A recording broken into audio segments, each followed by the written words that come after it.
BJP മുൻ സംസ്ഥാന ഉപാധ്യക്ഷൻ സി സദാനന്ദൻ മാസ്റ്ററെ രാജ്യസഭയിലേക്ക് നാമനിർദ്ദേശം ചെയ്തു. പബ്ലിക് പ്രോസിക്യൂട്ടർ ഉജ്വൽ നിഗം, മുൻ വിദേശകാര്യ സെക്രട്ടറി ഹർഷവർദ്ധൻ ശൃംഗ്ല, പ്രശസ്ത ചരിത്രകാരനും അക്കാഡമിക് വിദഗ്ധയുമായ മീനാക്ഷി ജെയിൻ എന്നിവരെയും രാഷ്ട്രപതി നാമനിർദ്ദേശം ചെയ്തിട്ടുണ്ട്. ബൽറാം നെടുങ്ങാടി വിശദാംശങ്ങളുമായി. ബൽറാം, ഇപ്പോൾ 4 പേരുടെ പട്ടിക പുറത്തു വന്നിട്ടുണ്ട്. ആരൊക്കെയാണവർ? അതിൽ കേരളത്തിൽ നിന്നാണോ സി സദാനന്ദൻ മാസ്റ്റർ ഉള്ളത്?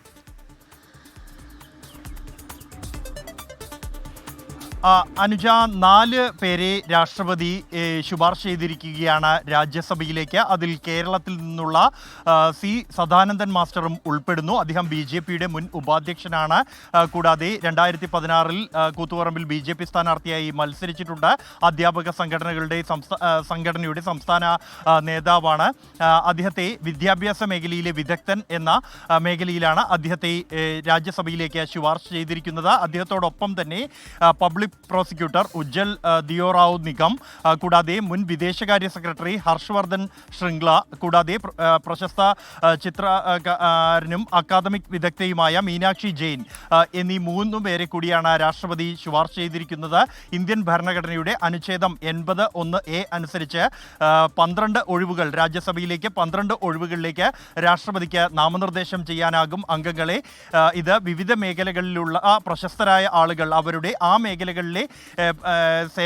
അവരുടെ വൈദഗ്ധ്യം കണക്കിലെടുത്താണ് ഇത്തരത്തിൽ 12 പേരെ രാഷ്ട്രപതിക്ക് ഭരണഘടനാ അനുച്ഛേദം 80(1)(a) അനുസരിച്ച് നാമനിർദ്ദേശം ചെയ്യാൻ കഴിയുക. അതനുസരിച്ചാണ് സി സദാനന്ദൻ മാസ്റ്റർ അടക്കമുള്ള 4 പേരെ രാജ്യസഭയിലേക്ക് രാഷ്ട്രപതി നാമനിർദ്ദേശം ചെയ്തിരിക്കുന്നത്. നിലവിൽ 4 ഒഴിവുകൾ ഉണ്ടാകുന്ന ഒരു പശ്ചാത്തലത്തിലാണ് 4 പേരെ രാഷ്ട്രപതി നാമനിർദ്ദേശം ചെയ്തിരിക്കുന്നത്. കേന്ദ്ര ആഭ്യന്തര മന്ത്രാലയത്തിന്റെ ശുപാർശ അംഗീകരിച്ചുകൊണ്ടാണ് ഇത്തരത്തിൽ രാഷ്ട്രപതി ഈ അംഗങ്ങളെ ഈ രാജ്യസഭയിലേക്ക് നാമനിർദ്ദേശം ചെയ്യുന്നത്. ഇതിന്റെ സൂചനകളൊക്കെ നേരത്തെ ഉണ്ടായിരുന്നോ ബൽറാം?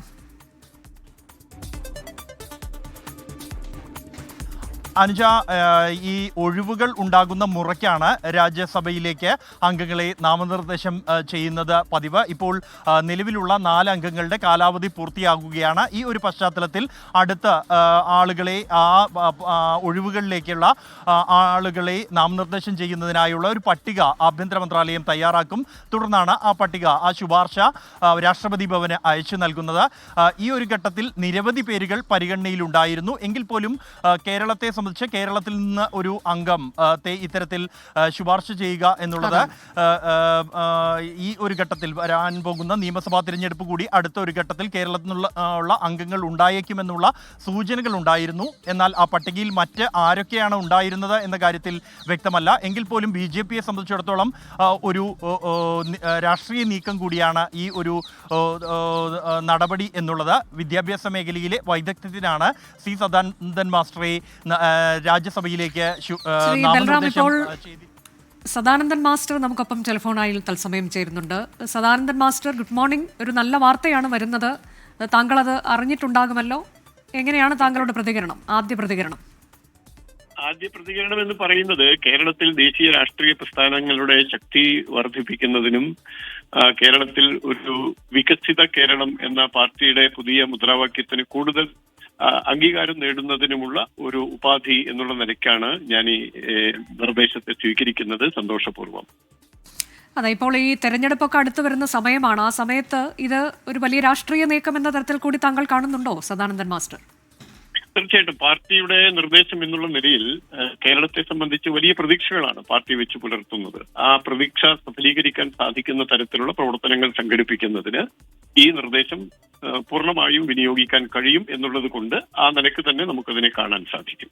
അതെ, അപ്പോൾ ഇത് കേരളത്തിന് ലഭിക്കുന്ന ഒരു അംഗീകാരം എന്ന തരത്തിൽ കൂടി വളരെ പ്രധാനപ്പെട്ടൊരു അംഗീകാരം താങ്കൾക്ക് വ്യക്തിപരമായി, പാർട്ടിക്ക് എന്നതിനപ്പുറത്തേക്ക് ഇത് കേരളത്തിന് കൂടി ലഭിക്കുന്ന ഒരു അംഗീകാരമാണ്. തീർച്ചയായിട്ടും കേരളത്തിനുള്ള അംഗീകാരമാണ്. പൊതുവെ രാഷ്ട്രീയ പാർട്ടി എന്നുള്ള നിലയിൽ കേരളത്തോട് പ്രത്യേകമായ താല്പര്യവും ശ്രദ്ധയും കരുതലും ഭാരതീയ ജനതാ പാർട്ടിയുടെ കേന്ദ്ര നേതൃത്വം എപ്പോഴും പുലർത്തിയിട്ടുണ്ട്. ഇവിടെ സത്യത്തിൽ തെരഞ്ഞെടുപ്പുകളിൽ പാർട്ടി വിജയിക്കുന്നില്ല എന്നതിനപ്പുറത്ത് അതൊരു വലിയൊരു വിഷയമായി കണ്ട് ഒരു തടസ്സമായി കാണാതെ കേരളത്തിലെ ജനങ്ങളെ പൂർണ്ണമായും വിശ്വാസത്തിലെടുത്തുകൊണ്ടും കേരളത്തിന് നന്മ ചെയ്യണം എന്നുള്ള താല്പര്യത്തോടെയുമാണ് പാർട്ടിയുടെ നയസമീപനങ്ങൾ രൂപപ്പെടുന്നത്. അതിന്റെ ഭാഗമാണ് ഇത്തരത്തിലുള്ള നിർദ്ദേശങ്ങൾ. ഇത് താങ്കൾ പ്രതീക്ഷിച്ചിരുന്നതാണോ? ഇങ്ങനെ എന്തെങ്കിലും സൂചനകൾ നേരത്തെ ഉണ്ടായിരുന്നോ മാസ്റ്റർ? പ്രതീക്ഷിച്ചിരുന്നില്ല. കഴിഞ്ഞ ദിവസം 2 ദിവസം മുമ്പ് മോദിജി നേരിട്ട് എന്നെ വിളിച്ചിരുന്നു. അതുപോലെ പാർട്ടിയുടെ ദേശീയ സംഘടനാ സെക്രട്ടറി സന്തോഷ്ജിയും വിളിച്ചിരുന്നു. അപ്പോൾ പാർട്ടി ഒരു ചുമതല ഏൽപ്പിക്കാൻ പോവുകയാണ്, ഏറ്റെടുക്കണം എന്നെ അടുത്ത് സംസാരിച്ചു. പക്ഷെ എന്താണ് എങ്ങനെയാണ് എന്നുള്ളത് ഇന്ന് കാലത്താണ് വിവരം കിട്ടിയത്. അതായത് പ്രധാനമന്ത്രി താങ്കളുമായി നേരിട്ട് വിഷയത്തിൽ സംസാരിച്ചിട്ടുണ്ട് അല്ലേ? സംസാരിച്ചിട്ടുണ്ട്. മിനിയാന്നാണ് സംസാരിച്ചത് അദ്ദേഹം കാലത്ത്. വളരെ നന്ദി സദാനന്ദൻ മാസ്റ്റർ, ആശംസകൾ. ഓക്കെ, സന്തോഷം, നന്ദി. ബി.ജെ.പി. മുൻ സംസ്ഥാന ഉപാധ്യക്ഷനാണ് സി സദാനന്ദൻ മാസ്റ്റർ. അദ്ദേഹത്തെ രാജ്യസഭയിലേക്ക് രാഷ്ട്രപതി നാമനിർദ്ദേശം ചെയ്തു എന്ന ഏറ്റവും പുതിയ വാർത്തയാണ് ഇപ്പോൾ വരുന്നത്. 2 ദിവസം മുൻപ് അദ്ദേഹത്തെ പ്രധാനമന്ത്രി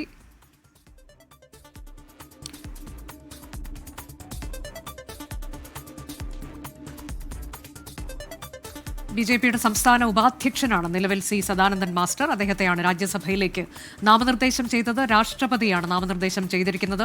2 ദിവസം മുൻപ് അദ്ദേഹത്തെ പ്രധാനമന്ത്രി വിളിച്ച് സംസാരിച്ചിരുന്നു എന്നാണ് ഇപ്പോൾ അദ്ദേഹം 24നോട് പറഞ്ഞത്. ഈ ഒരു സൂചന നൽകിയിരുന്നു, ഒരു പ്രധാനപ്പെട്ട ചുമതല ഏൽപ്പിക്കാൻ പോവുകയാണ് എന്നൊരു സൂചന നൽകിയിരുന്നു. പക്ഷേ കൂടുതൽ കാര്യങ്ങൾ വിശദമാക്കിയില്ല എന്നതാണ് അദ്ദേഹം പറയുന്നത്. കേരളത്തിന് ലഭിച്ച ഒരു അംഗീകാരം എന്നുകൂടി വ്യക്തമാക്കുന്നു സദാനന്ദൻ മാസ്റ്റർ.